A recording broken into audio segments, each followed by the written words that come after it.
Hey folks, welcome back to the channel. So we're diving straight into this one, and it is a text proposal. And this one's very interesting. This is something that we have walked through before as a community. We've walked this with the multi-signature wallet, which I think ended up around 2-3 months worth of just back and forth text proposals trying to demand that another group of people hand ownership of the multi-signature wallet with all of its funds over to the LUNC community. It's insane to see that it's absurd. It's very core to think that as a community, we have the right to just simply say to another blockchain, another wallet, another group of people, that belongs to us. We want all of those funds. It's not something that is covered inside governance. It's not part of governance to be able to govern what other people do with their wallets. The scariest thing for me when I see something like this is, what if this was LUNC Penguins? What if this was our treasury? If this was a year that we hadn't looked back at our treasury? Regardless of where these funds have come from, what the origin story is behind them, they're in that wallet and they're in there. And that's the end of it. If they're that worried about them and them not doing anything, well, this is actually a good thing, because ultimately those coins have already been burned. They're inaccessible. They can never be accessed. But my biggest thing right now is the people behind these funds. They may have some sort of plan to come back to the blockchain, and inside this proposal, it specifically describes that this is how the Lunar Classic community is feeling, and we believe that as a community, that we're entitled for the return of these funds. It just doesn't work like that. This is this whole issue around the multi-signature thing, and the reason why that nothing ever came to fruition is because A, no one would take over the multi-signature signers, and B, the likelihood is they just wasn't going to give it up. Why would you simply give something up like that? This is like us saying, okay, and it's funny because this has come from Vegas. This is like us saying to Terra Rebels, okay, after they paid the Roombas, the staff with Roombas and things like that, saying to them, well, we want the money back. It came from the community pool, so we want the money back. But we're not doing that, are we? Because we don't have the ability to do that. So what I ask you is, what if this was your wallet that's on the block? What if this was your funds you had left for 5 years, and you had said to yourself when you put those funds away, I'm going to leave those for 5 years.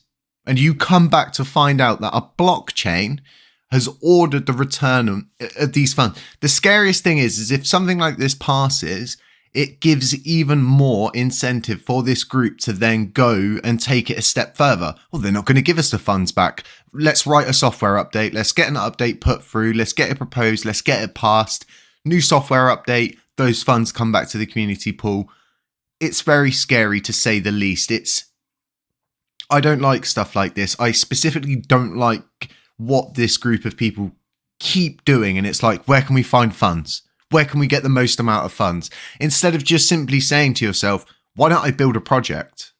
Why don't I build a project, build a substantial treasury, and create a liquidity loop with that treasury? Because LUNC Penguins itself provides a huge 1 billion plus liquidity loop, providing 30-40 million LUNC in trading volume each day. If everybody decided to go and actually do something themselves, instead of going around looking for different wallets that have got funds in, that they've deemed and dictated themselves that those funds are not in use and they're not being used. How do we know that? How do we know that group of people didn't get those funds from the community pool and they had already paid for what that was supposed to go to from their own funding, and that's just been left there for something? Maybe they're waiting for the price to go to the moon like all of us. It's very scary, to say the least, and I know this appeals to everybody straight away. Oh, 800 million USTC. Oh, that's really going to help the repeg. Yep, let's burn it all. Let's burn it all. What if this was your funds? What if this was your project? What if this was your protocol or your module? Well, what if this was you? That's what I ask. These questions need to be put forward. And speaking on behalf of the community is just insane. Coming forward and going, oh, we as a community believe this. No, you as a person who wrote this proposal believe this. This is why you're proposing it. It's very scary, to say the least. The people who are simply just going, yes, let's take all their funds. What if it was you? What if this was you? What if this was your grandma's wallet that you had put away for 5 years? What if this was your project that you had paid thousands upon thousands of pounds out for, paid for all of your server units, paid for everything, and then the blockchain crashed? And then all you're left with is that wallet full of funds, and you're waiting for this community to send everything to the moon so you can cash those funds out. Because they have a right to, because they're the ones that the community pool transaction was transacted to. Have we gone around demanding money back from all of the people who have ripped this blockchain off? No, in fact, we keep inviting them back and offering them more money. It's insane, to say the least, that someone can leave the community, do all of these different things, and then come back and straight back into the same thing.